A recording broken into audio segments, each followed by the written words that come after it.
Hello students, today we are going to study NCERT class 9 Geography chapter first size and location। इस chapter में सबसे पहले India country के बारे में कुछ बताए गए हैं कि इंडिया कंट्री का क्या हिस्ट्री थी। इसके अलावा फिर हम उसकी लोकेशन फाइंड आउट करेंगे कि इंडिया, हमारा जो देश है इंडिया, ये कौन से हेमिस्फीयर में है, कितने लैटिट्यूड कितने लॉन्गिट्यूड पे ये पाया जाता है। तो चलिए रीडिंग स्टार्ट करते हैं। India is one of the ancient civilization in the world. कह रहे हैं इंडिया का जो सिविलाइजेशन है, जो सभ्यता है, ये वर्ल्ड की कुछ पुरानी सभ्यताओं में से एक है। It has achieved multi faceted socio economic progress during the last 5 decades. कह रहा है इसने हर फील्ड में सफलता पाई है, आगे बढ़ा इंडिया। जैसे इकोनॉमिक के फील्ड में और भी जो सोशल इश्यूज, सोशल में सामाजिक जो समाज है इंडिया का, उसमें भी ये प्रोग्रेस किया है इंडिया, और इकोनॉमिक्स में भी प्रोग्रेस किया है ड्यूरिंग द लास्ट 5 डिकेड्स, पिछले 50 सालों के दौरान। It has move forward displacing remarkable progress in the field of agriculture. कह रहे हैं इंडिया बहुत तेज़ी से आगे बढ़ा है, बहुत रिमार्केबल प्रोग्रेस किया है किसमें, in the field of agriculture में, इंडस्ट्री में, टेक्नोलॉजी में एंड ओवरऑल इकोनॉमिक डेवलपमेंट में। India has also contributed significantly to the making of world history. और कह रहे हैं कि इंडिया वर्ल्ड हिस्ट्री में, इंडिया का भी एक बहुत ही शानदार हिस्सा है, बहुत शानदार इतिहास इंडिया का भी मौजूद है। अब लोकेशन हम लोग फाइंड आउट करेंगे कि इंडिया की लोकेशन कहाँ पे है, मतलब इंडिया कहाँ पे पड़ता है। तो कह रहे हैं सबसे पहले ये हेडिंग्स पढ़ने से पहले आपको ये समझना पड़ेगा कि ग्लोब के बारे में।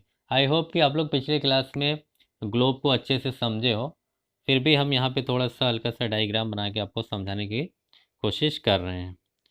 जैसे ये आपका कोई, जैसे ये आपका ग्लोब है, तो ये जो अर्थ है, ये अर्थ रियल में अर्थ पे कोई भी लाइन कोई खिंची हुई नहीं है। ये तो हम लोग को समझाने के लिए कि आखिर हमारा अर्थ दिखता कैसा है, रियल में वो मूव कैसे करता है, ये समझाने के लिए ये जो ग्लोब है, तो ग्लोब क्या होता है, ये अर्थ का एक मॉडल होता है। तो अब जैसे बहुत सारे एस्ट्रोनॉमर जाते हैं स्पेस में, वहाँ से इमेज लिए तो उनको पूरा पता चला कि ये हमारी अर्थ किस तरह की दिखती है। तो वो वहाँ से इमेज में लेके फिर अर्थ का पूरा एक शेप बनाए। अब अर्थ पे हमें किसी को फाइंड आउट करना है कि वो कहाँ पे है अर्थ में, तो हमें क्या करना होगा, हमें कुछ इमेजिनरी लाइन क्रिएट करनी पड़ेगी अर्थ पे, जिससे हमें समझ में आए कि वो पर्टिकुलर चीज़ कौन सी लोकेशन पे है। तो ये अर्थ को सबसे पहले अर्थ पे एक हॉरिजॉन्टल लाइन जो होती है उसको लैटिट्यूड बोला जाता है। तो वो हॉरिजॉन्टल लाइन जो अर्थ को पूरे हाफ में डिवाइड कर देता है उसको बोलते हैं इक्वेटर। इसकी जो यूनिट होती है वो होती है डिग्री में, और ये 0 डिग्री पे होता है इक्वेटर। अब इधर का पार्ट, जो ऊपर का पार्ट है, वो पूरा नॉर्दर्न हेमिस्फीयर हो गया और नीचे का सदर्न हेमिस्फीयर हो गया। इसी तरह से एक डिवीज़न अर्थ का और होता है जो वर्टिकल होता है, इसको बोलते हैं मेरिडियन। और ये जो मेरिडियन है जो अर्थ को पूरी तरह से हाफ डिवाइड कर देता है, इसको बोलते हैं 0 डिग्री मेरिडियन। और अब इसकी वजह से एक पूरा ईस्ट साइड डिवीज़न हो गया और एक पूरा वेस्ट साइड डिवीज़न हो गया। मतलब अर्थ अगर इक्वेटर से देखा जाए तो नॉर्दर्न हेमिस्फीयर और सदर्न हेमिस्फीयर में डिवीज़न हुआ है, और अगर ये 0 डिग्री मेरिडियन से देखा जाए तो पूरा एक पार्ट ईस्टर्न हो गया और एक पूरा पार्ट वेस्टर्न हो गया। तो अब आप लोग को थोड़ा सा समझ में आ गया होगा कि अर्थ पे जो अर्थ पे लोकेशन फाइंड आउट करना है वो कैसे करना है। तो अब हम लोग आगे बढ़ते हैं। India is a vast country. कह रहे हैं इंडिया एक बहुत बड़ा देश है, laying entirely in the northern hemisphere. India कौन से हेमिस्फीयर में पड़ता है, नदर्न हेमिस्फीयर में। फिगर 1.1 कह रहे हैं कि फिगर 1.1 को आप देखिए। अब फिगर 1.1 कौन है, ये है। तो अब ये देखिए, ये जो इक्वेटर है जो 0 डिग्री यहाँ पे आपको दिख रहा है, इसके ऊपर से पूरा अर्थ नदर्न हेमिस्फीयर और इसके नीचे पूरा सदर्न हेमिस्फीयर हो। तो देखिए इंडिया कहाँ पड़ता है, नदर्न हेमिस्फीयर में पड़ रहा है। इसके अलावा कह रहा है the main land extend between latitudes 8 degree 4 minutes north and 37 degree 6 minute north. कह रहे हैं इंडिया का जो लैटिट्यूडनल एक्सटेंड है कि इंडिया का लैटिट्यूड कहाँ से कहाँ तक है, वो कहाँ से है, यहाँ से इक्वेटर से 0 है, फिर 1 डिग्री 2 डिग्री 3 डिग्री ऐसे करते करते हम लोग ऊपर जाएंगे तो 8 डिग्री और 4 मिनट। अब डिग्री से छोटी यूनिट जो होती है मिनट होती है और मिनट से छोटी सेकंड होती है। तो जो इंडिया की लैटिट्यूड जो तमिलनाडु का लास्ट जो सिरा है वहाँ से स्टार्ट होता है, तो वो 8 डिग्री 4 मिनट्स नॉर्थ से लेके जब आप यहाँ कश्मीर वश्मीर साइड जाओगे तो वहाँ तक कितना है 37 डिग्री 6 मिनट नॉर्थ। इसके अलावा जो लॉन्गिट्यूडनल डिवीज़न है इंडिया का वो है 68 डिग्री 7 मिनट ईस्ट से लेके 97 डिग्री 25 मिनट ईस्ट। अब ये देखिए गुजरात वाला जो हिस्सा है ये क्या है, ये 37 डिग्री से शुरू हो रहा है 6 नॉर्थ से लेके, अरे 68 डिग्री 7 मिनट ईस्ट से लेके, अब जैसे ये हमने बताया था जैसे लैटिट्यूड का, उसी तरह से लॉन्गिट्यूड का डिवीज़न जब होता है तो अब ये जो 0 डिग्री मेरिडियन है इसी तरह से 1 डिग्री 2 डिग्री ऐसे करते हुए 180 डिग्री इधर जाया जाता है ईस्ट साइड और 180 डिग्री वेस्ट साइड भी जाते हैं। तो अब इंडिया का ईस्ट साइड में है तो ये इक्वेटर से 0 डिग्री मेरिडियन से राइट हैंड पे होगा।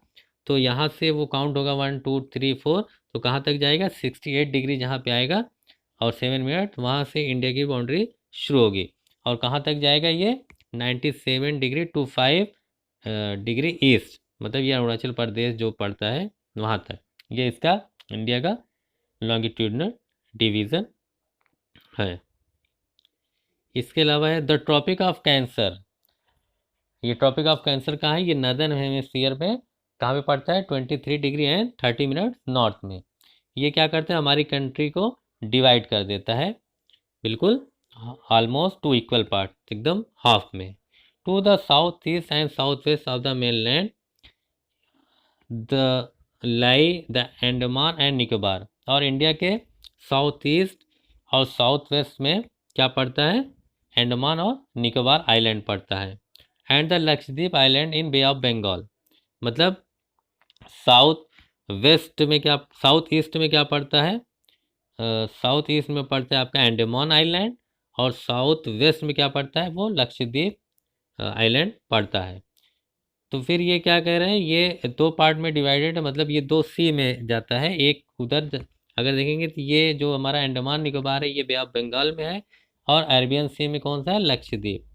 Find out the extent of this group of island from your Atlas. Atlas किसे कहते हैं, एटलस कहते हैं जो मैप की पूरी एक बुक होती है, वो सारे मैप को जोड़ के एक बुक बनाई जाती है, उसको एटलस बोलते हैं। कह रहा है उसमें आप जाके पता लगाइए कि आइलैंड का जो फैलाव है एक्सटेंट है ये कितना है।